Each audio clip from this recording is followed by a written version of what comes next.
ద్వితీయోపదేశకాండం 13వ అధ్యాయం 4వ వచనాన్ని మనం చదువుకుందాం. మీరు మీ దేవుడైన యెహోవాకు లోబడి ఆయనకే భయపడి ఆయన ఆజ్ఞలను అనుసరించి ఆయన మాట విని ఆయనను సేవించి ఆయనను హత్తుకొని ఉండవలెను. అనుసరించడానికి ముందు ఏముంది? మీరు మీ దేవుడైన యెహోవాకు లోబడి ఆయనకే భయపడి ఆయన ఆజ్ఞలను అనుసరించి. అనుసరించడానికి ముందు ఏముంది? భయపడి. లోబడి భయపడి రెండు ఉన్నాయి. భయపడ్డం, లోబడ్డం ఉండాలి. నీవు దేవుని అనుసరిస్తున్నావంటే అమ్మో ఇది పాపం, ఇది నేను చేయకూడదు, దేవుడి ఈ అడుగుజాడ దేవుంది కాదు అని ఎప్పుడైతే నీ అడుగుజాడను మార్చుకుంటావో నీ జీవితంలో ఆశీర్వాదాలు విస్తరిస్తాయి. ఈరోజు దేవుడు అడుగుతుంటున్నాడు, విడిచిపెట్టేటువంటి వ్యక్తిగా ఉండాలి. రెండవదిగా విధేయత చూపే వ్యక్తిగా. నువ్వు లోబడ్డం ప్రారంభించు. ఎక్కడ లోబడాలనో నీకు తెలుసు, అక్కడ లోబడ్డం ప్రారంభించు. ఒకానొక సందర్భంలో ఇళ్లలో పని చేసుకునేటువంటి ఆమె ప్రార్థనకు వచ్చింది. ఆమె చాలా కష్టపడి పని చేస్తుంది.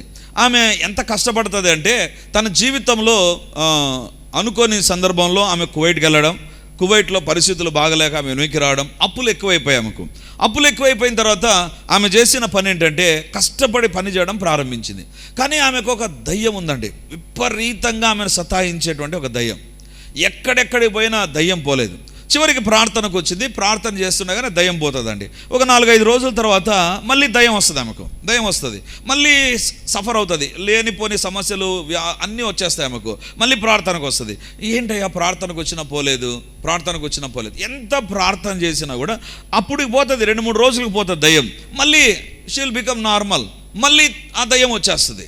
ఒకరోజు ఆమెను కూర్చోబెట్టి అడిగాం, అమ్మ దయ్యము నీ దగ్గరికి రావాలి అంటే దయ్యానికి నువ్వు ఎక్కడో నువ్వు తలుపు తెరుస్తుంటున్నావు. తలుపు తెరిచేటువంటి వ్యక్తివిగా ఉన్నావు కాబట్టి దయ్యం ప్రవేశిస్తుంది. ఎక్కడో ఏం లేదు సార్, ఏం లేదు నా జీవితంలో, ఏం లేదు. నేను మీరు చెప్పినట్టుగానే ఏమి తప్పుడు పనులు చేయడం లేదు, లేదా నాకు చదువు రాదు, బైబిల్ చదవాను, కానీ ప్రతిరోజు దేవునికి ప్రార్థన చేస్తా. ఏ ఇంట్లో పని చేసినా ఆ ఇంట్లో నేను పనులు కరెక్ట్గా చేస్తా. వాళ్ళ ఇంట్లో ఏది నేను దొంగతనం చేయను అంత చెప్పిందండి. అంత చెప్పిన ఏమో అన్న ఒకటి అమ్మ పరీక్షించుకో. దయ్యం రావడానికి నీవే ఒక అవకాశం ఇవ్వాలి, లేకపోతే దయ్యం రాదు.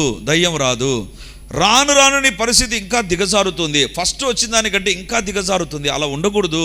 అది బైబిల్ ప్రకారము సాతాను తనకంటే చెడ్డవైన దయ్యాలను తీసుకొని వస్తాడు. కాబట్టి జాగ్రత్త. ఒకరోజు ఆమె భయపడి వచ్చేసిందండి, వణుకుతుంది. ఏమంటే నాకు చాలా భయం వేస్తుంది రోజు. దేనికమ్మా అంత భయం అవుతుంది అన్నాం. అప్పుడు ఆమె చెప్పినటువంటి మాట, ఇన్ని రోజులు మీ దగ్గర ఒకటి దాచిపెట్టాను నేను. ఏం దాచిపెట్టారు? నాకు ఈ దయ్యం సమస్య ఇప్పటి నుంచి కాదు. నేను కువైట్కి వెళ్ళక ముందు ఒక యవనస్తురాలుగా ఉన్నప్పుడే నాకు దయ్యం పట్టేది.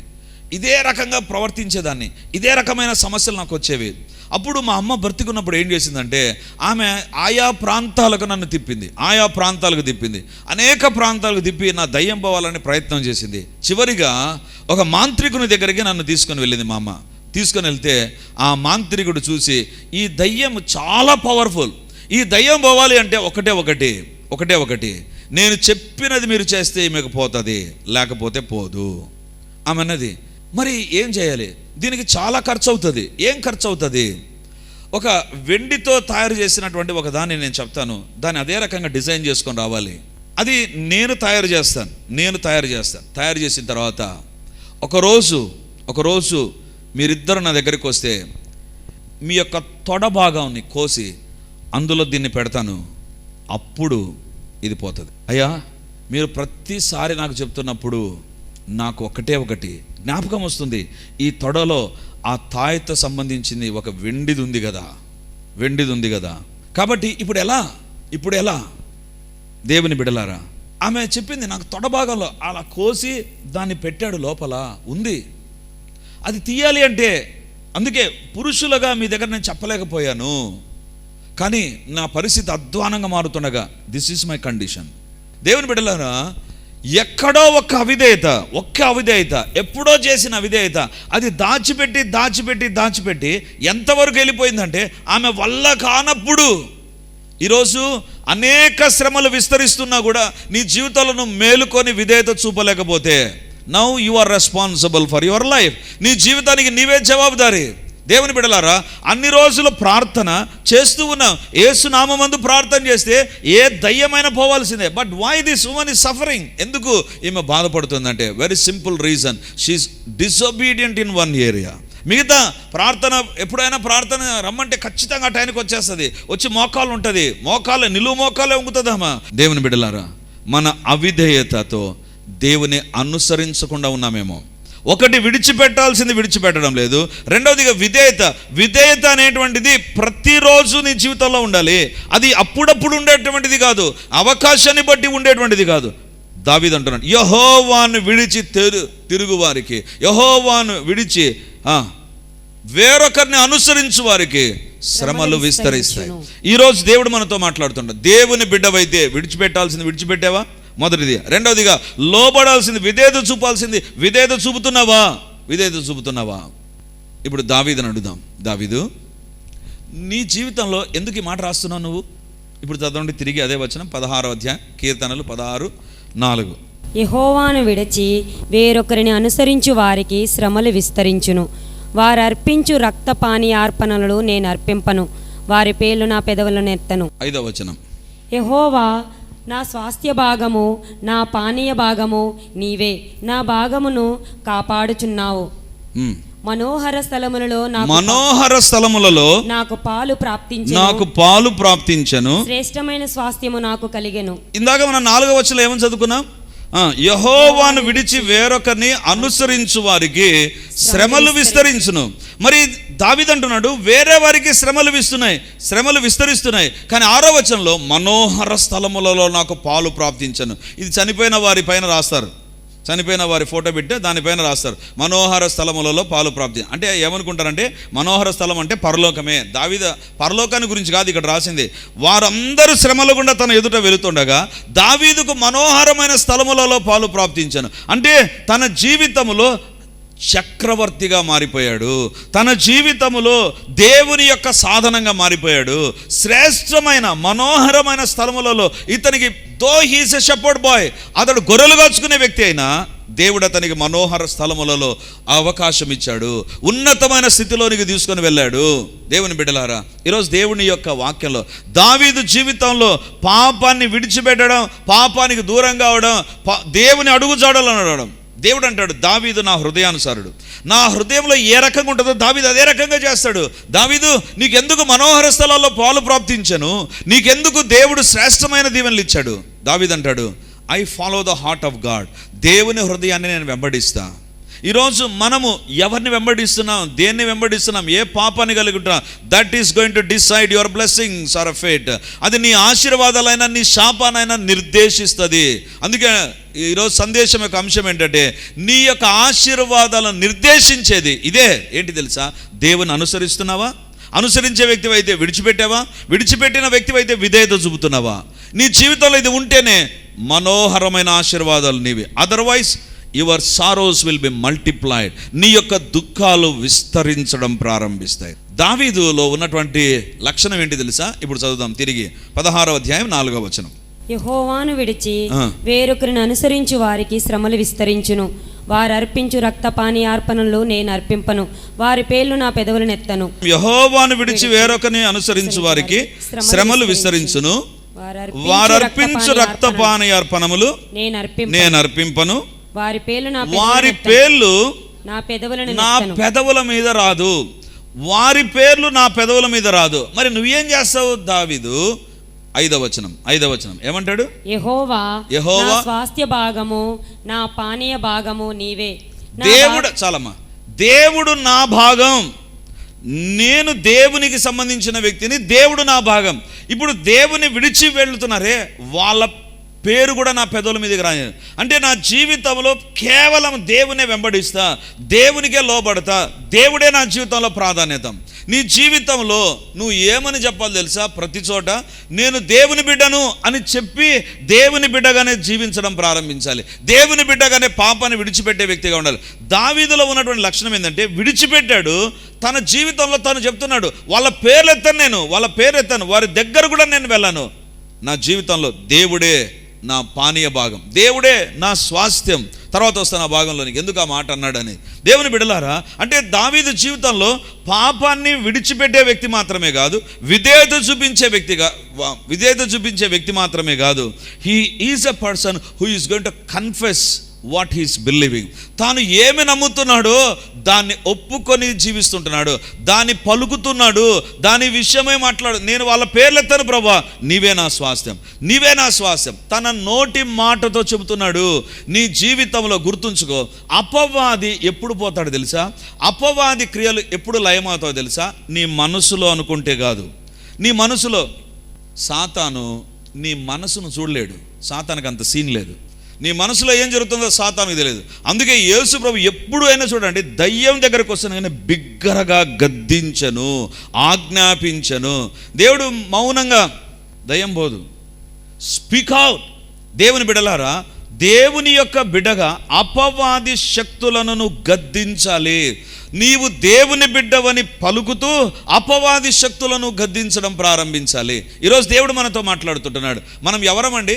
యోహాను సువార్త 1వ అధ్యాయంలో వ్రాయబడి ఉంటుంది కదా, తన్ను ఎందరు అంగీకరించురో వారందరికీ దేవుని పిల్లలగుటకు. యోహాను 1:12 భాగం మనం చూస్తాం. అధికారం అనుగ్రహించను. దేవుని బిడ్డవైన తర్వాత నీకు ఒక అధికారం ఉంది. ఏంటి తెలుసా? పాపాన్ని విడిచిపెట్టి దేవుని మార్గంలో నడుస్తూ యూజ్ యువర్ అథారిటీ. నీ యొక్క అధికారాన్ని ఉపయోగించు. విడిచిపెట్టినావా? విధేయత చూపుతున్నావా? Third thing, you must speak out. నువ్వు మాట్లాడాలి. ఈ వ్యాధి నా దగ్గర ఉండడానికి వీల్లేదు. యేసు నామమందు ఈ వ్యాధిని తెచ్చిన దురాత్మను బంధిస్తున్నా. యేసు నామమందు నేను దీన్ని బంధిస్తూ ఉంటున్నా. You are having an authority if you are washed by the blood of Jesus. Yesu ప్రభు రక్తం ద్వారా కడగబడి యేసు ప్రభును వెంబడించే వ్యక్తివైతే you are having an authority. ఇప్పుడు దావీదు అంటారు, వాళ్ళ పేర్లు నా పెదవుల మీదకి ఎత్తాను. మరి ఏమొస్తుంది నీ పెదవులపైకి? దావీదు దేవుని పేరు, దేవుని పేరు, తనకు దేవుడిచ్చినటువంటి అవకాశాన్ని తన నోటితో ఉపయోగించుకుంటున్నాడు. ఈరోజు నేను దేవుని కుమారుడను కుమార్తెవని తెలిపే ప్రకటనను చేయాలి. ఈరోజు ఎవరైనా మీరు దేవుని దగ్గరికి వెళ్తున్నారు కదా, యేసుప్రభుని అంగీకరించారా? మాట దాట వేస్తున్నావా? బాప్తిజం తీసుకున్నావు, పరిశుద్ధంగా జీవిస్తున్నారా? మాట దాట వేస్తున్నావా? నీ జీవితంలో నీ నోటితో ఒప్పుకోవడంలా. దేవుని బిడ్డలారా, సాతానుని ఎలా జయించాలి తెలుసా? నీకు శ్రమలు తెచ్చే సాతానును జయించాలి అంటే బైబిల్లో ఒక సూత్రం ఉంది. ప్రకటన గ్రంథం 12వ అధ్యాయం 11వ వచనం. వారు గొర్రెపిల్ల రక్తమును బట్టియు తామిచ్చిన సాక్ష్యమును బట్టియు వానిని జయించి ఉన్నారు గాని మరణము వరకు తమ ప్రాణములను ప్రేమించిన వారు కారు. దేన్ని బట్టి జయించారంట వాళ్ళు? బైబిల్లో వ్రాయబడి, వారు గొర్రె పిల్ల రక్తమును బట్టి తామిచ్చిన సాక్ష్యమును బట్టి. దేన్ని బట్టి? ఒకటి దేవుని యొక్క రక్తం. రెండోదిగా మనం ఎప్పుడు దేవుని రక్తాన్ని ఆశ్రయిస్తాం. రెండోది కూడా ఒకటి ఉంది, అది కూడా నీ జీవితంలో ఉండాలి. తామిచ్చిన సాక్ష్యమును బట్టి. తామిచ్చిన సాక్ష్యమును బట్టి. దేవుని బిడ్డలారా, నువ్వు ఏమని సాక్ష్యం ఇస్తున్నావు? ఈ శ్రమలు నావే, కర్మగాలి, నా జీవితం ఇంతే. That is your testimony. నువ్వు మాట్లాడుతున్నది ఏంటి తెలుసా? నీ సాక్ష్యం ఏంటి తెలుసా? నా జీవితంలో ఈ జీవితం ఇంతేలే. That is your testimony. నీ సాక్ష్యం అది కాదు ఉండాల్సింది. నేను దేవుని బిడ్డను కాబట్టి ఇది నా దగ్గర ఉండడానికి వీల్లేదు, ఇది నా కుటుంబంలో ఉండడానికి వీల్లేదు. దేవుని బిడ్డలారా, లాస్ట్ వీక్ మన దగ్గర ఒక పాస్టర్స్ గ్యాదరింగ్ జరిగినప్పుడు ఒక దైవ సేవకుడు నాతో కూర్చొని ఒక అద్భుతమైన సాక్ష్యం చెప్పాడండి. ఆఫ్రికా ఖండంలో ఒక దైవ సేవకుడు ఉన్నాడు. ఆయన చాలా గొప్పగా దేవుని సేవ జరిగిస్తూ ఉంటే ఆయన మీటింగ్స్ కూడా చాలా పెద్ద ఏర్పాట్లు చేస్తూ ఉంటారు. సో కాబట్టి ఆయన ఏం చేశాడంటే తన మీటింగ్స్ ఖర్చు నిమిత్తమై ఒక ఏమంటారు, ఈ స్టేజ్ తర్వాత ఈ గ్రౌండ్ లైటింగ్ అరేంజ్ చేసే వారికి చెక్ ఇచ్చి కొన్ని లక్షల రూపాయలు చెక్ ఇచ్చాడు. ఇచ్చిన తర్వాత, ఎందుకంటే చాలా పెద్ద మీటింగ్స్ అవి. సో ఒకరోజు ఆయన వేదికపైకి వెళుతుండగా సడన్గా పోలీసు వాళ్ళు వచ్చి, sorry sir, there is arrest order for you. ఎందుకు? నేనేం చేశాను? మీరు ఇచ్చిన చెక్ బౌన్స్ అయిపోయిందంట. బౌన్సా? అవునా? అయ్యో, నేను ఎవరికి ఎగరగొట్టలేదు. నాకు ఎవరో డబ్బు ఇస్తారనేటువంటి ఆ మాటను బట్టి నేను చెక్ ఇచ్చాను. వాళ్ళు డబ్బు ఇవ్వలేదు. నాకు కొద్దిగా టైం ఇవ్వండి. వాళ్ళు అన్నారు, సార్ మీరు వచ్చి మాట్లాడండి. ఆయన చెప్పాడు, ఖచ్చితంగా రేపు వచ్చి మాట్లాడతాను, కోర్టులోనైనా అధికారుల దగ్గర మాట్లాడి చెప్పాడు. సార్ నా ట్రాక్ చూడండి, నేను ఎప్పుడు కూడా ఎవరికి డబ్బు ఎగరగొట్టలేదు. సో వేరొకరు ఇస్తారని నేను చెక్ ఇచ్చాను, కానీ వాళ్ళు ఇవ్వలేదు. కాబట్టి నాకు కొద్దిగా టైం ఇవ్వండి. ప్రార్థన చేయడం ప్రారంభించాడు. వాళ్ళ దగ్గర టైం అడిగాడు. దేవుని దగ్గర కూర్చొని ఏడుస్తూ, ప్రభువా, సేవ చేసే నా జీవితంలో ఒక భయంకరమైన అవమానం జరిగింది. I can't bear it lord. దేవా, నాకు సహాయం చేయి. ఇన్ని లక్షలే కాదు, నా జీవితంలో ఎప్పుడు కూడా ఆర్థిక ఇబ్బందులు ఉండకూడదు ప్రభువా. నా జీవితంలో ఎప్పుడు కూడా ఆర్థిక ఇబ్బందులు ఉండకూడదు ప్రభువా. దేవుని దగ్గర కన్నీరు గారుస్తూ అన్ని క్యాన్సిల్ చేసుకున్నాడంట. దేవుని దగ్గరకు, lord, you must do something for me. నాకు ఏదో ఒకటి నువ్వు చేయాలి ప్రభువా. I believe in your power. మీ శక్తిని నేను నమ్ముతాను. I'm not for a debt. నేను అప్పు కోసం లేను, నేను వేరొకరి దగ్గర తలదించుకోవడానికి లేను. నేను నీ బిడ్డను ప్రభువా, నా జీవితంలో కావాలి. He began to pray. ఏడ్చి దేవుని దగ్గర పట్టుదలతో ప్రార్థన చేయడం ప్రారంభించాడు. మన జీవితాలు ఎట్లుంటుందో తెలుసా? ప్రార్థన కొద్దిసేపు ప్రార్థన చేసి వదిలేస్తాం. పట్టుదలతో చేసే ప్రార్థన, విసుగక నిత్యము ప్రార్థన చేసేటువంటి లక్షణం మనం అలవాటు చేసుకోవాలి. దేవా, నువ్వు నాకు ఇచ్చేంత వరకు నేను వదిలిపెట్టాను. ఒకరోజు ఒక టీం, అంటే ఒక గుంపు అతని దగ్గరికి వచ్చారంట. దగ్గరికి వచ్చి చెప్పినటువంటి మాట ఏంటంటే, సార్, మాకు రియల్ ఎస్టేట్ బిజినెస్ ఉంది. మేము మీ దేశానికి సంబంధించిన వారం కాదు, వేరే దేశంలో మేము ఉంటాం. కానీ ప్రపంచవ్యాప్తంగా మాకు రియల్ ఎస్టేట్స్ ఉన్నాయి. అంటే ప్రతి దేశంలో మాకు రియల్ ఎస్టేట్స్ ఉన్నాయి. సో బీభత్సమైనటువంటి బిజినెస్ మాది జరుగుతూ ఉంటుంది. మేమందరము దేవుని నమ్మిన బిడ్డలం. మేము ప్రార్థన చేస్తుండగా దేవుడు మాతో ఒక మాట చెప్పాడు. ఫలానా దైవ సేవకుడు ఆఫ్రికా ఖండంలో ఉన్నాడు. నేరుగా అతని దగ్గరికి వెళ్ళండి. Keep him as a silent partner, sleeping partner. అతన్ని కేవలము ఒక పార్ట్నర్గా మీరు ఉంచుకోండి. ఆయన దగ్గర ఏది తీసుకోకూడదు, కానీ మీకొచ్చే లాభములో ఆయనకు మాత్రం షేర్ ఇవ్వాలి. దేవుని బిడ్డలారా, ఒకటి కాదు ఇలాంటివి జరిగింది, 4-5 జరిగాయంట. ఒకరు కాదు, ప్రపంచవ్యాప్తంగా ఏ బిజినెస్ జరిగినా ఈయన అకౌంట్లోకి డబ్బు వచ్చి పడుతూ ఉంటుందంటండి. ఎందుకు? దేవుడు చెప్పాడు వాళ్ళకు. దేవుని బిడ్డలారా, మనం ఏమి నమ్ముతామంటే యేసు ప్రభు రక్తాన్ని నమ్ముతాం. కానీ మనం సాక్ష్యం, నేను ఒప్పుకోవాలి. దేవా, నేను నీ బిడ్డను ప్రభువా, నా జీవితంలో ఇది ఉండడానికి వీల్లేదు. దేవా, నువ్వు సహాయం చేయి. సాతానా, నా జీవితంలో అవమానం తీసుకురావడానికి వీల్లేదు. వెన్ యూ కన్ఫెస్, నువ్వు ఎప్పుడైతే నీ సాక్ష్యాన్ని ఒప్పుకుంటావో, బైబిల్లో వ్రాయబడింది, వారు గొర్రెపిల్ల రక్తమును బట్టి తామిచ్చిన సాక్ష్యమును బట్టి వానిని జయించిరి. దేవుని రక్తము మాత్రమే కాదు, నీ సాక్ష్యం కూడా ఇంపార్టెంట్. నా దేవుడు నాకు సహాయం చేస్తాడు, నా దేవుడు నన్ను దీవిస్తాడు, నా దేవుడు నన్ను ఆశీర్వదిస్తాడు.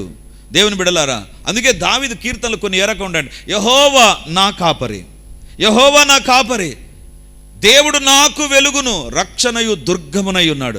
దావీదు ఒప్పుకోవడం ప్రారంభించాడు. ఈరోజు మనమే ఒప్పుకుంటాం, నా జీవితం దరిద్రం ప్రభా, ఇంతే, నా బతుకు ఇంతే. ప్రార్థనలో కూడా ఇదే ఉంటుంది. మళ్ళీ దేవుని దగ్గర మళ్ళీ మనం సర్టిఫికెట్ ఇచ్చుకుంటాం మన గురించే. దేవుని బిడ్డలారా, నీ జీవితంలో అక్నాలెడ్జ్ యువర్ గాడ్. నీ దేవుడు ఎవరో తెలుసుకో. రెండవదిగా నువ్వెవరో తెలుసుకో. నువ్వు దేవుని నమ్మిన బిడ్డవైతే, ఆయన రక్తం ద్వారా కడగబడిన బిడ్డవైతే, యోహాను 1:12 ప్రకారం తన్ను ఎందరు అంగీకరించారో వారందరికీ దేవుని పిల్లలగుటకు అధికారం ఇచ్చెను. అధికారం ఉంది నీకు. ఆ అధికారాన్ని బట్టి దేవుని దగ్గర అడగదు. ప్రభువా, దిస్ ఈజ్ మై అథారిటీ, కాబట్టి నేను అడుగుతున్నా, నా జీవితంలో ఈ పరిస్థితి ఉండడానికి వీల్లేదు, ఇది తొలగిపోవాలి ప్రభువా. I'm not for the financial crisis, I'm not for the sickness, I'm not for the defeat, I'm not for the enemies. దేవా, నాకు శత్రువుల కోసం కాదు నేను ఉండేది. ఎప్పుడైతే దావీదు, వారి పేర్లు కూడా నా పెదవుల మీదకి రావు ప్రభువా, కానీ నా పెదవుల పైన మీరుంటారు, మీ మాట ఉంటుంది. ఒకటి, నువ్వు విడిచిపెట్టాల్సిన పాపాన్ని విడిచిపెట్టు, అది దేవుని అనుసరించడం. రెండవదిగా విధేయత చూపు.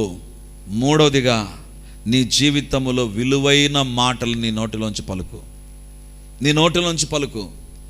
నీవు దేవుని బిడ్డవైతే నీ నోటిలో నుంచి పనికిమాలిన మాటలు, దరిద్రము మాటలు, నా బతుకింతే, నా జీవితం ఇంతే, no, never to come out with that. దేవుని బిడ్డలారా, ఈ దినాన దీన్ని ఏమని లోకం తీసుకుంటుంది అంటే పాజిటివ్ టాక్ కాదు. ఇది ఏదో మంచి మాటలు కాదు. దేవుని బట్టి, దేవుడిచ్చిన అధికారాన్ని బట్టి నువ్వు పలికేటువంటి మాటలు. దేవుని బిడ్డలారా, అందుకే అధికారం ఉండే వాళ్ళు ఏం చేస్తారో తెలుసా? అధికారం, ఇప్పుడు పోలీసు వాళ్ళకి అధికారం ఉంటుంది, కలెక్టర్కి అధికారం ఉంటుంది, జడ్జి అధికారం, అరెస్ట్ అంటూనే అయిపోయింది, ఫినిష్. ఇంకంతే, అరెస్ట్ చేస్తారు. ఇంకా ముందు వెనక ఎవరిని అరెస్ట్ చేస్తారు? అధికారంతో ఒక వ్యక్తి పలికాడు అంటే that is going to happen. ఇప్పుడు లోకపు ఒక అధికారమే పనిచేస్తే దేవుని బిడ్డగా నీకు ఒక అధికారం ఉంది. ఎక్సర్సైజ్ దాట్, దానిని ఉపయోగించు. ఇప్పుడు దావీదు అంటున్నాడు, దేవా వారు నిన్ను విడిచిపెట్టారు, నిన్ను అనుసరించడం లేదు, వారికి శ్రమలు విస్తరించాయి. ఇప్పుడు నేను నిన్ను అనుసరిస్తున్నాను, పాపాన్ని విడిచిపెట్టాను, నీకు విధేయత చూపుతున్నాను, నా నోట నీ మాటలే ఉన్నాయి. అవిశ్వాసపు మాటలు, దరిద్ర మాటలు, నన్ను శపించుకొని తిట్టుకునేటువంటి మాటలు, నన్ను కానీ నా బిడ్డలను కానీ నా యొక్క కుటుంబం కానీ నా పరిస్థితిని కానీ తిట్టుకునేటువంటి మాటలు నేను పలకను ప్రభువా అని చెబుతూ ఇప్పుడు ఏమంటాడు చూడండి 5వ వచనం, యెహోవా నా స్వాస్థ్య భాగము. ఏమన్నాడండి? ఇప్పుడు దావీదు ఏం పలుకుతున్నాడో మీకు చూపిస్తాను. యెహోవా నా స్వాస్థ్య భాగము. అసలు అది ఆ పదం వాడొచ్చా? ఏమంట? నా స్వాస్థ్య భాగం. ఏందండి స్వాస్థ్యము? ఆస్తి కదా. తల్లిదండ్రుల నుంచి వచ్చేటువంటిది స్వాస్థ్యం అవుతుంది. తల్లిదండ్రుల నుంచి వచ్చేటువంటి భూమి కానీ లేకపోతే వాళ్ళకు సంబంధించినవేవో అది నాకు స్వాస్థ్యం అవుతుంది. ఇప్పుడు దావీదు అంటున్నాడు, నా స్వాస్థ్యం శ్రమలు కాదు, నా స్వాస్థ్యం కష్టాలు కాదు, నా స్వాస్థ్యం సాతాను కాదు, నా స్వాస్థ్యం నా శత్రువులు కాదు, నా స్వాస్థ్యం నీవు ప్రభా. You are my portion. నీవే నా స్వాస్థ్యం ప్రభా. ఇవి కాదు నా పోర్షన్, ఇది నాకు సంబంధించింది కాదు, నీవే నా స్వాస్థ్యము. దేవుని బిడ్డలారా, నీ స్వాస్థ్యము ఒకవేళ డబ్బు అనుకున్నావా, నీ స్వాస్థ్యం ఉద్యోగం అనుకున్నావా, నీ స్వాస్థ్యము ఎవరైనా సహాయం చేసే మనుషులు అనుకున్నావా, అయిపోయింది నీ జీవితంలో దేవుని అనుసరించడంలా. You are changing your direction from God to the money or to the people or to something that is giving you some support. నీకేదో సపోర్ట్ ఇస్తున్నది, ఉద్యోగం కావచ్చు, ఏదైనా కావచ్చు. దావీదు అంటున్నాడు, నేను డబ్బును కానీ నా స్వాస్థ్యంగా పెట్టుకోను ప్రభా, నేను మనుషులను నా స్వాస్థ్యంగా పెట్టుకోను ప్రభా, నా ఆస్తిని నేను స్వాస్థ్యంగా, నీవే నా స్వాస్థ్యం.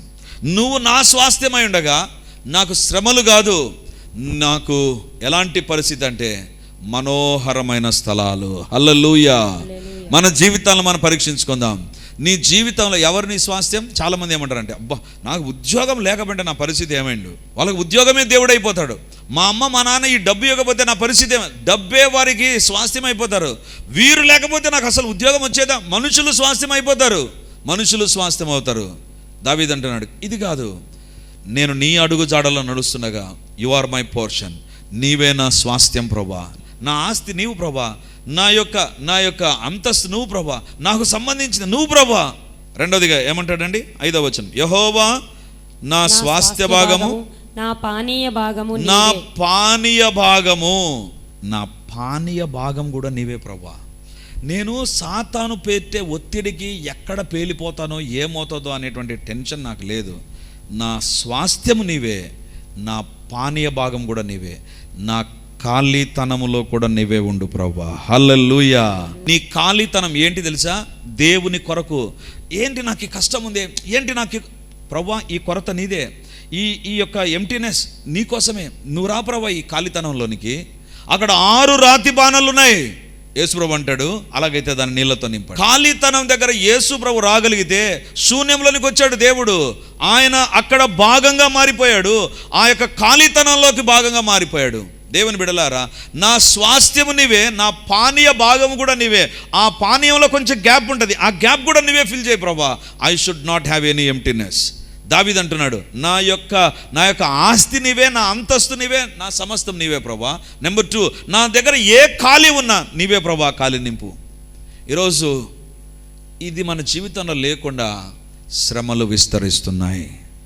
దేవుడు మనతో మాట్లాడుతున్న మాట, నీ జీవితంలో దేవుని అనుసరించడంలో అనుసరించే వ్యక్తి అయితే పాపాన్ని విడిచిపెడతావు, లోకాన్ని విడిచిపెడతావు, పర్మనెంట్గా విడిచిపెడతావు.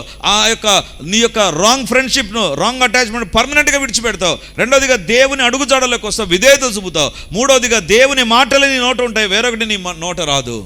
నీ జీవితంలో దేవుడు నీ యొక్క స్వాస్థ్యముగా నీ యొక్క పానీయ భాగమును గుర్తిస్తే అప్పుడు నెక్స్ట్ వర్స్ వస్తుంది, 6వ వచనం, మనోహరమైన స్థలములలో నాకు పాలు ప్రాప్తించను. ఈరోజు నీ జీవితంలో మనోహరమైన ఆశీర్వాదాలు లేవా? అలాగైతే దేవుని అడుగుదాం, ప్రభా ఎందుకు నా జీవితంలో శ్రమలు పెరుగుతున్నాయి, కష్టాలు ఎందుకు పెరుగుతున్నాయి? దేవా ఎక్కడ నేను విడిచిపెట్టాను, నేను అనుసరించడం లేదో నాకు సహాయం చేయి ప్రభా.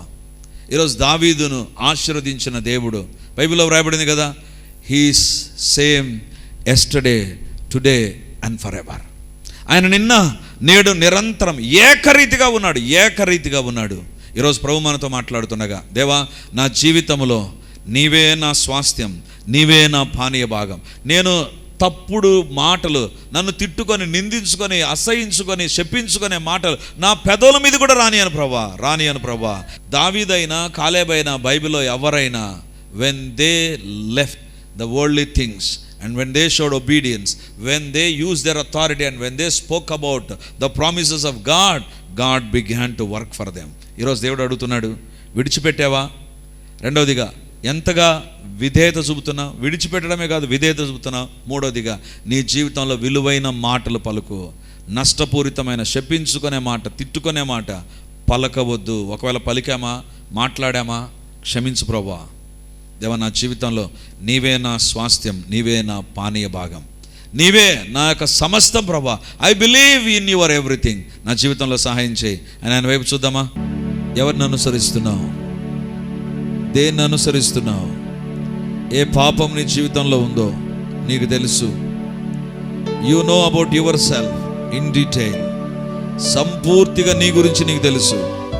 ఎందుకు సమస్యలు ఉన్నాయి? దేవుని వెంబడించకుండా ఉన్నావు, పాపాన్ని విడిచిపెట్టకుండా ఉన్నావు, దేవునికి విధేయత చూపకుండా ఉన్నావు. దేవుని బిడ్డగా దేవుని మాటలు కాకుండా శాపాలు, తిట్లు, ఇవి నీ జీవితంలోకి వచ్చేసాయి. వారు తమ సాక్ష్యము ద్వారా సాతానును జయించారు. అందుకే దావీదు అంటాడు, నీవే నా స్వాస్థ్యము, నీవే నా పానీయ భాగం. పాపము చేసే వారి పేర్లు కూడా నా నోటిపైకి రానియను ప్రభువా. I will be very careful what I'm going to confess.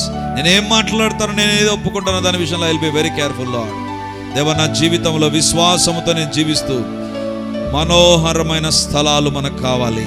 శ్రేష్టమైన ఆశీర్వాదాలు, శ్రేష్టమైనటువంటిది. God want to give you the best, the ultimate one. ఈరోజు దేవుని బిడ్డగా నువ్వు పొందలేదా?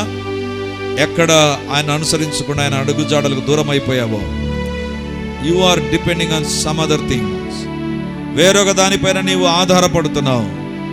దావీదు అంటున్నాడు, నా ఆశీర్వాదం నీ ద్వారా, నిన్ను బట్టే ప్రభువా. నా ఆస్తి నీవే ప్రభువా, నా ఖాళీతనాన్ని నింపేది కూడా నీవే ప్రభువా. లార్డ్ ఐ నీడ్ యు, నీవే నాకు కావాలి ప్రభువా. నిన్నే నేను అనుసరిస్తాను ప్రభువా. యెహోవాను అనుసరించడమే ఆశీర్వాదాలకు అసలైన అవకాశాన్ని ఇస్తుంది, అసలైనటువంటి జీవితంలోనికి నడిపిస్తుంది. అనుసరించడానికి కష్టపడే జీవితం ఆశీర్వాదాలు పొందదు, శ్రమలు విస్తరిస్తాయి. ఈరోజు నీ జీవితంలో ఈ 3 విషయాల్లో తప్పు చేసావని పరిశుద్ధాత్మ దేవుడు నీతో మాట్లాడుతుంటే, మీరు లైవ్లో ఉంటున్నా, ఎక్కడి నుంచి వాక్యం వింటున్నా, దేవుడు మీతోనే మాట్లాడు. శ్రమలు విస్తరించకుండా మీ జీవితంలో దేవుని కార్యాలు జరగాలి అంటే, దేవా నిన్ను విడిచిపెట్టాను ప్రభా, నా అడుగు జాలను నడిచాను, లోకపు కోరికలు, లోక పద్ధతులు, సాంప్రదాయాలు, ఆచారాల ప్రకారం నేను నడిచాను ప్రభా, నన్ను క్షమించు, నా జీవితాన్ని మార్చు ప్రభా. God is ready to do that for you.